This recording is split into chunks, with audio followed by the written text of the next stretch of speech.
I am writing this under an appreciable mental strain, since by tonight I shall be no more.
Penniless, and at the end of my supply of the drug which alone makes life endurable, I can bear the torture no longer, and shall cast myself from this garret window into the squalid street.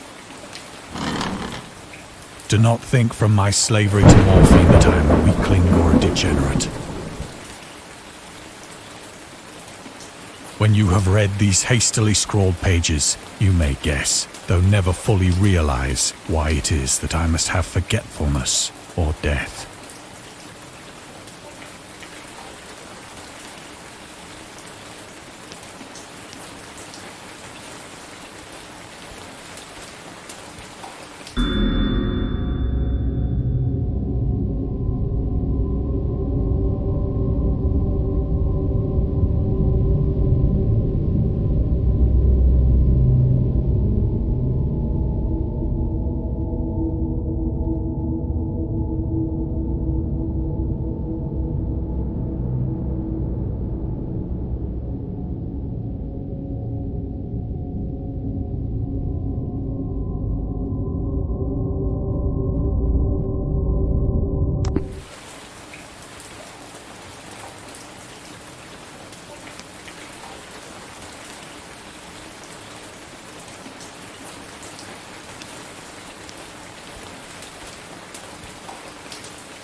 It was in one of the most open and least frequented parts of the broad Pacific that the packet of which I was supercargo fell a victim to the German sea raider.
The Great War was then at its very beginning, and the ocean forces of the Hun had not completely sunk to their later degradation.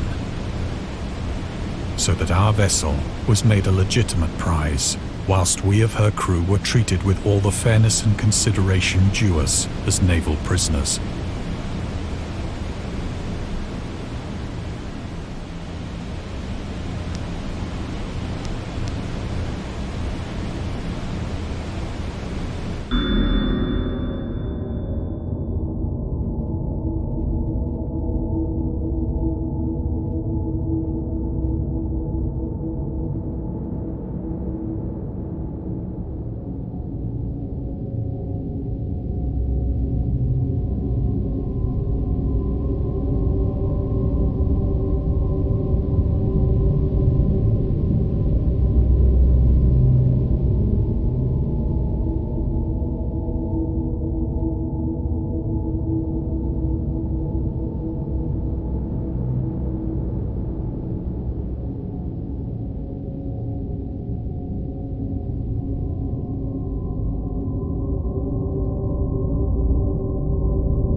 So liberal, indeed, was the discipline of our captors, that 5 days after we were taken, I managed to escape alone in a small boat with water and provisions for a good length of time.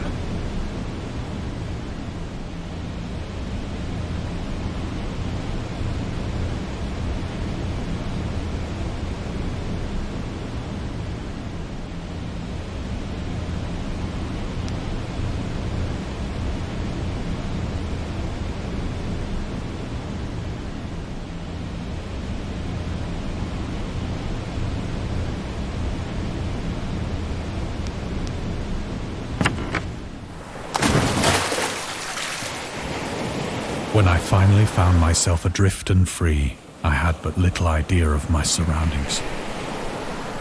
Never a competent navigator, I could only guess vaguely by the sun and stars that I was somewhat south of the equator. Of the longitude, I knew nothing, and no island or coastline was in sight.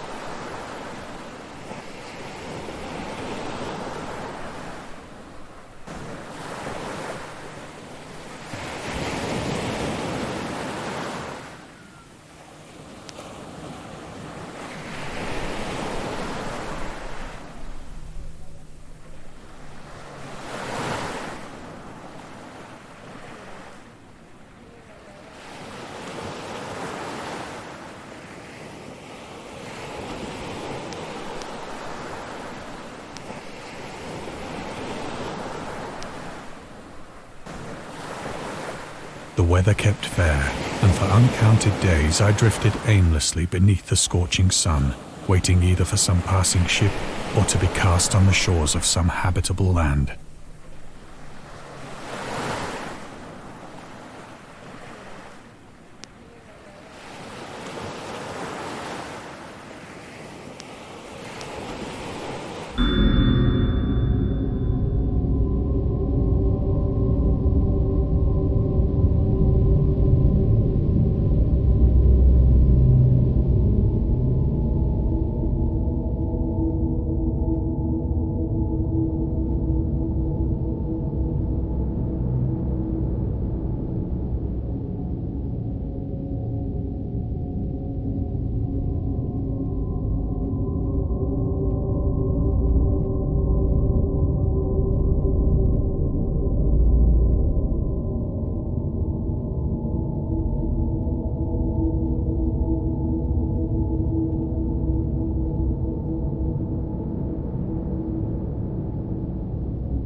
But neither ship nor land appeared, and I began to despair in my solitude upon the heaving vastness of unbroken blue. The change happened whilst I slept. Its details I shall never know, for my slumber, though troubled and dream-infested, was continuous.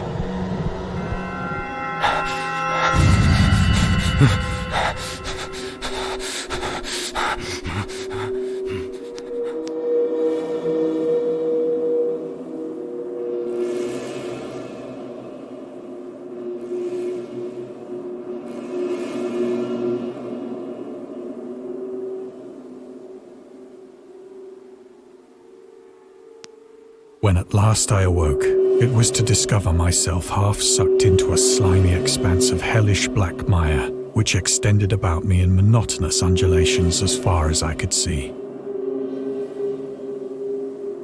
and in which my boat lay grounded some distance away. Though one might well imagine that my first sensation would be of wonder at so prodigious and unexpected a transformation of scenery, I was in reality more horrified than astonished. For there was in the air and in the rotting soil a sinister quality which chilled me to the very core. The region was putrid with the carcasses of decaying fish and of other less describable things which I saw protruding from the nasty mud of the unending plain. Perhaps I should not hope to convey in mere words the unutterable hideousness that can dwell in absolute silence and barren immensity. There was nothing within hearing and nothing in sight save a vast reach of black slime, yet the very completeness of the stillness and the homogeneity of the landscape oppressed me with a nauseating fear. The sun was blazing down from a sky which seemed to me almost black in its cloudless cruelty, as though reflecting the inky marsh beneath my feet.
As I crawled into the stranded boat, I realized that only one theory could explain my position.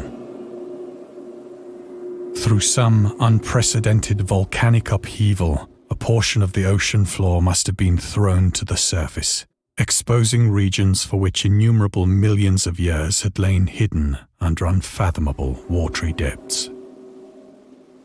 So great was the extent of the new land which had risen beneath me that I could not detect the faintest noise of the surging ocean, straining my ears as I might. Nor were there any seafowl to prey upon the dead things.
For several hours I sat thinking or brooding in the boat, which lay upon its side and afforded a slight shade as the sun moved across the heavens.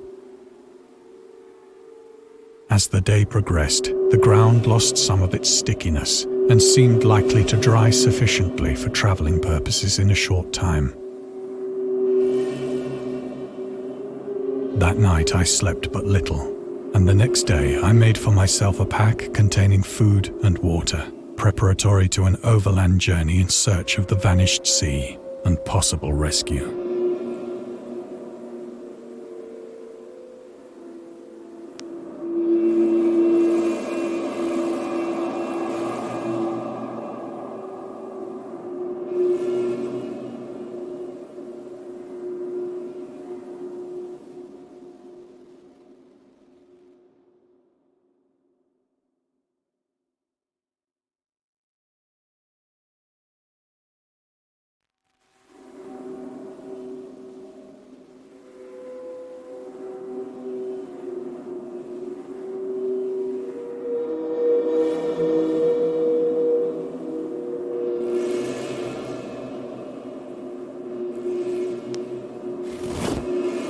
On the third morning, I found the soil dry enough to walk upon with ease.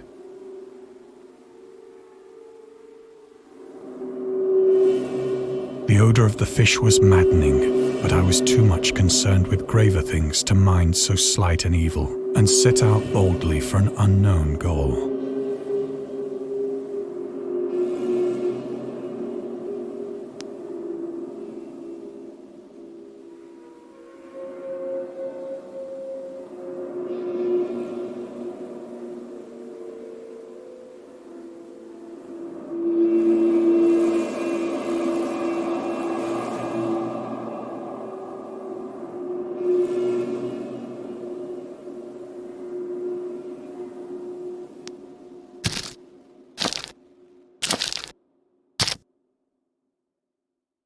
All day I forged steadily westward, guided by a faraway hummock which rose higher than any other elevation on the rolling desert.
That night I encamped, and on the following day still travelled toward the hummock, though that object seemed scarcely nearer than when I had first espied it.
the fourth evening, I attained the base of the mound, which turned out to be much higher than it had appeared from a distance. An intervening valley setting it out in sharper relief from the general surface. Too weary to ascend, I slept in the shadow of the hill. I know not why my dreams were so wild that night. But ere the waning and fantastically gibbous moon had risen far above the eastern plain, I was awake in a cold perspiration, determined to sleep no more. Such visions as I had experienced were too much for me to endure again. And in the glow of the moon I saw how unwise I had been to travel by day. Without the glare of the parching sun, my journey would have cost me less energy. Indeed, I now felt quite able to perform the ascent which had deterred me at sunset. Picking up my pack, I started for the crest of the eminence.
I have said that the unbroken monotony of the rolling plain was a source of vague horror to me.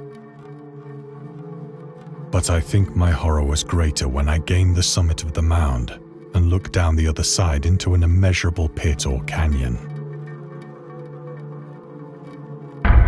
whose black recesses the moon had not yet soared high enough to illumine. I felt myself on the edge of the world, peering over the rim into a fathomless chaos of eternal night. Through my terror ran curious reminiscences of Paradise Lost, and of Satan's hideous climb through the unfashioned realms of darkness. As the moon climbed higher in the sky, I began to see that the slopes of the valley were not quite so perpendicular as I had imagined.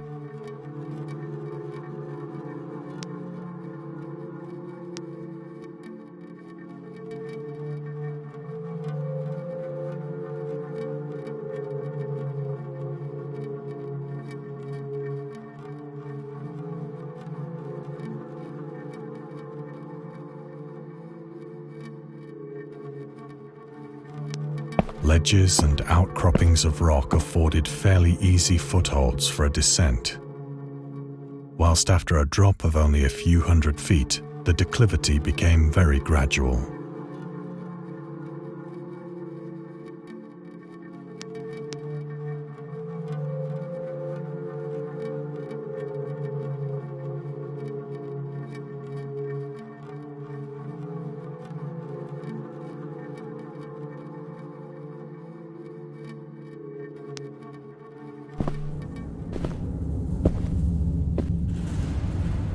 Urged on by an impulse which I cannot definitely analyze, I scrambled with difficulty down the rocks and stood on the gentler slope beneath,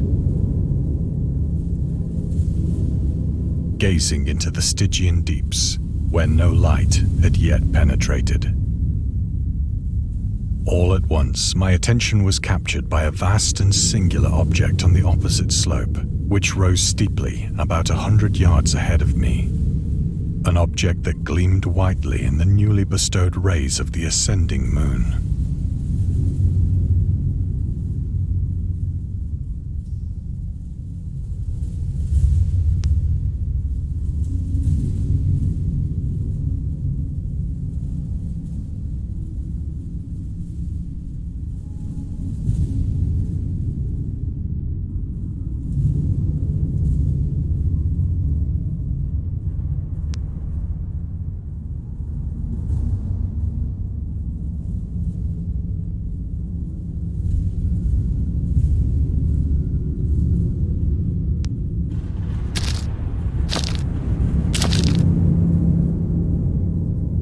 That it was merely a gigantic piece of stone, I soon assured myself. But I was conscious of a distinct impression that its contour and position were not altogether the work of nature. A closer scrutiny filled me with sensations I cannot express.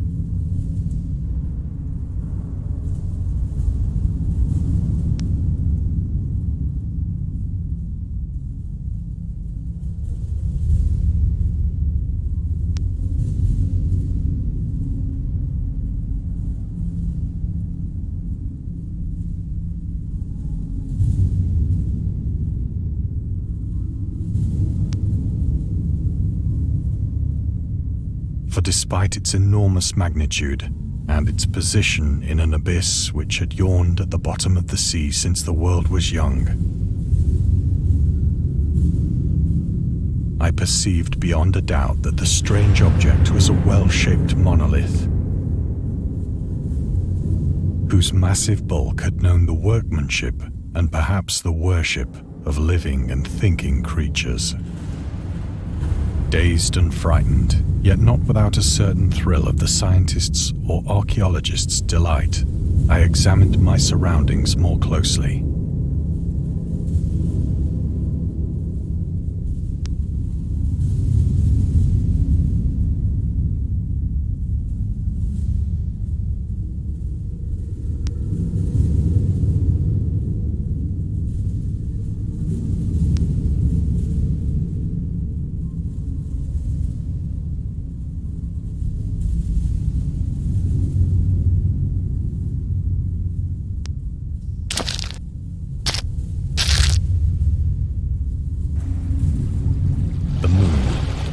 The zenith shone weirdly and vividly above the towering steeps that hemmed in the chasm.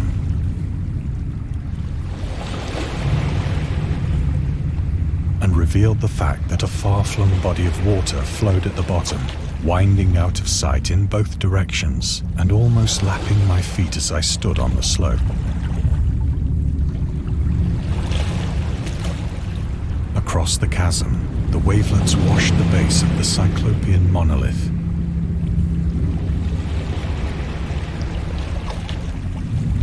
On whose surface I could now trace both inscriptions and crude sculptures.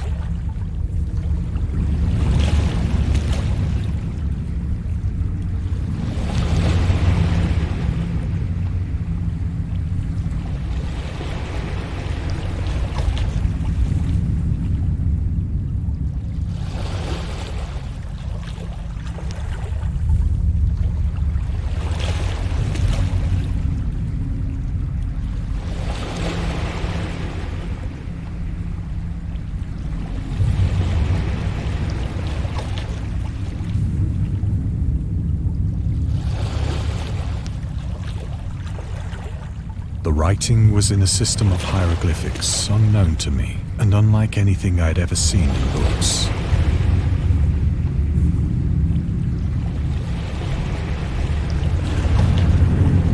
Consisting for the most part of conventionalized aquatic symbols such as fishes, eels, octopi, crustaceans, mollusks, whales, and the like.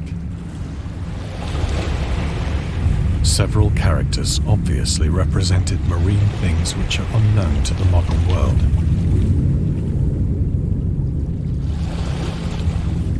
whose decomposing forms I had observed on the ocean-risen plain.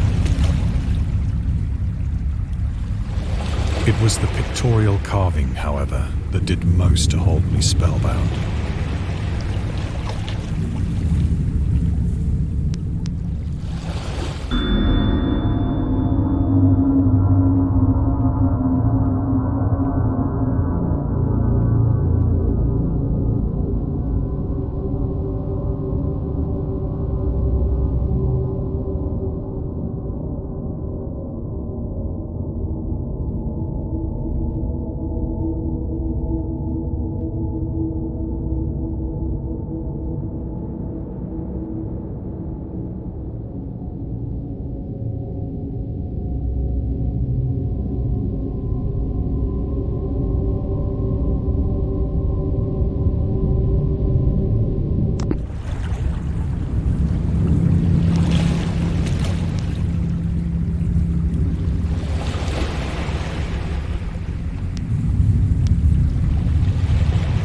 Plainly visible across the intervening water on account of their enormous size were an array of bas-reliefs whose subjects would have excited the envy of a doré.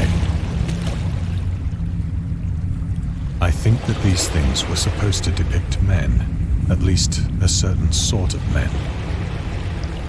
Though the creatures were shown disporting like fishes in the waters of some marine grotto, or paying homage at some monolithic shrine which appeared to be under the waves as well. Of their faces and forms I dare not speak in detail, for the mere remembrance makes me grow faint. Grotesque beyond the imagination of a Poe or a Bulwer.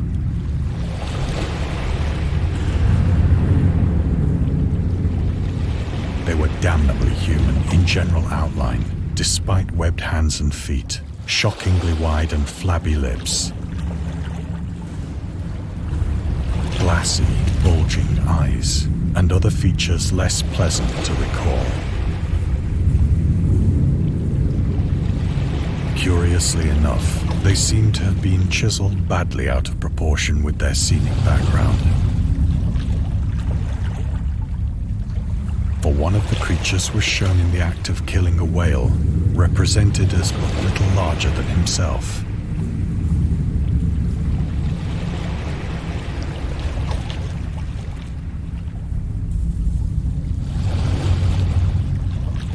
I remarked, as I say, their grotesqueness and strange size,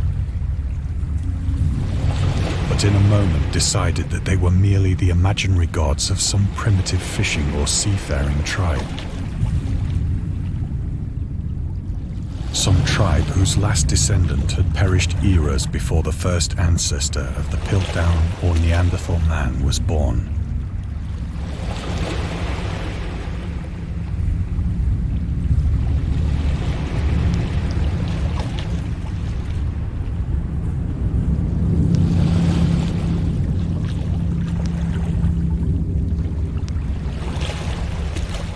Awestruck at this unexpected glimpse into a past beyond the conception of the most daring anthropologist,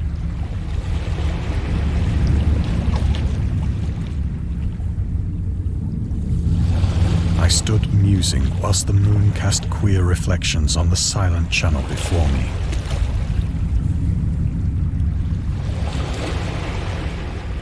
Then, suddenly, I saw it.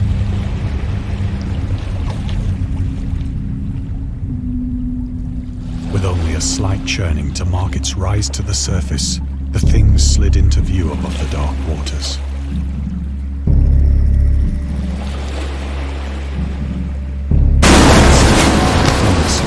Loathsome, it darted like a stupendous monster of nightmares to the monolith.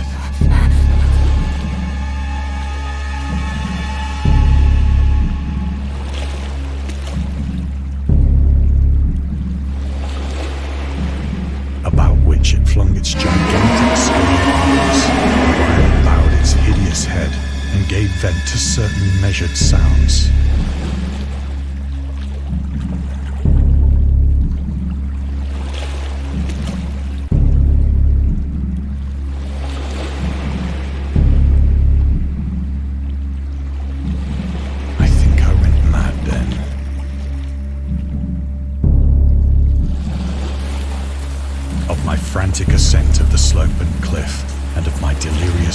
back to the stranded boat, I remember little.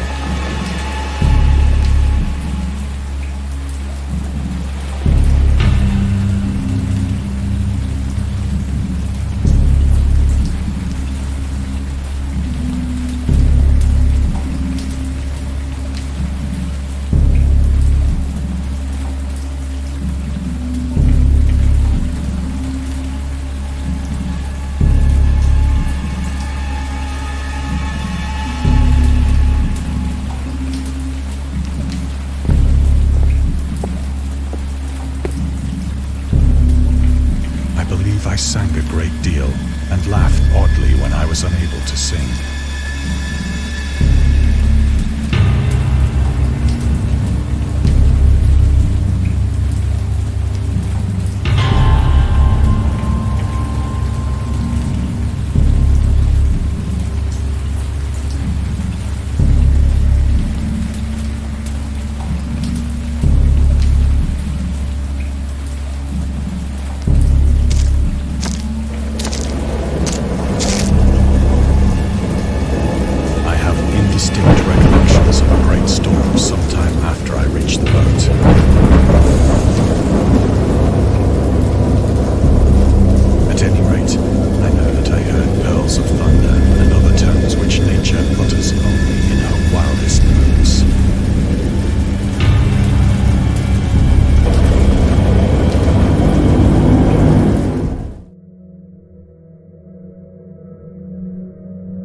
When I came out of the shadows, I was in a San Francisco hospital. Brought thither by the captain of the American ship which had picked up my boat in mid-ocean. In my delirium, I had said much, but found that my words had been given scant attention. Of any land upheaval in the Pacific, my rescuers knew nothing. Nor did I deem it necessary to insist upon a thing which I knew they could not believe.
Once I sought out a celebrated ethnologist and amused him with peculiar questions regarding the ancient Philistine legend of Dagon, the fish god.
But soon perceiving that he was hopelessly conventional, I did not press my inquiries.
is at night, especially when the moon is gibbous and waning, that I see the thing.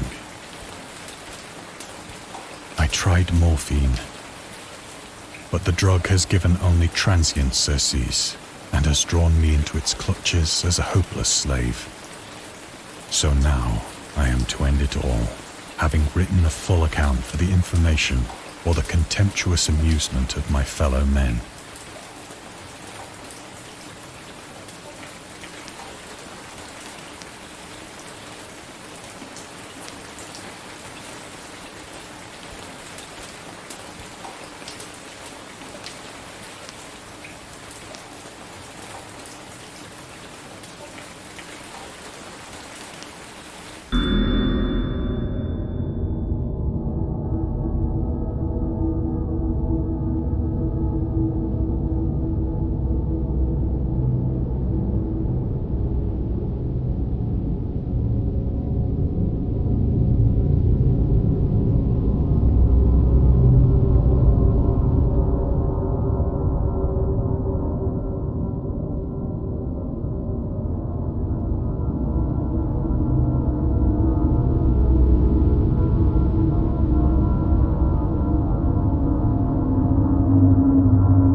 Often, I ask myself if it could not all have been a pure phantasm.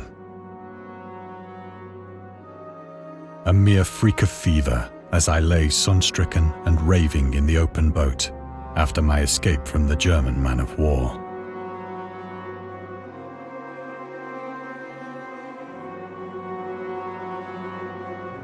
This I ask myself, but ever does there come before me a hideously vivid vision in reply. I cannot think of the deep sea without shuddering at the nameless things that may at this very moment be crawling and floundering on its slimy bed.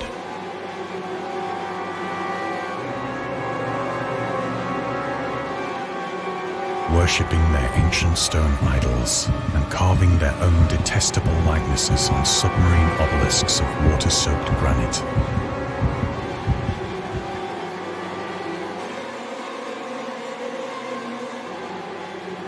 I dream of a day when they may rise above the billows to drag down into their reeking talons the remnants of puny, war-exhausted mankind. Of a day when the land shall sink and the dark ocean shall ascend amidst universal pandemonium.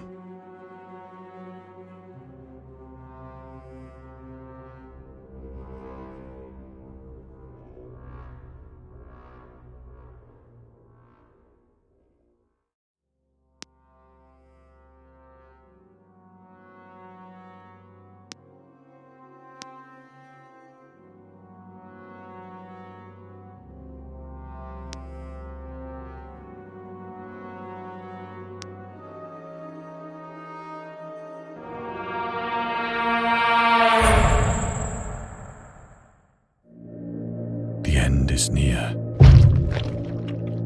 I hear a noise at the door, as of some immense slippery body lumbering against it.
God, that hand!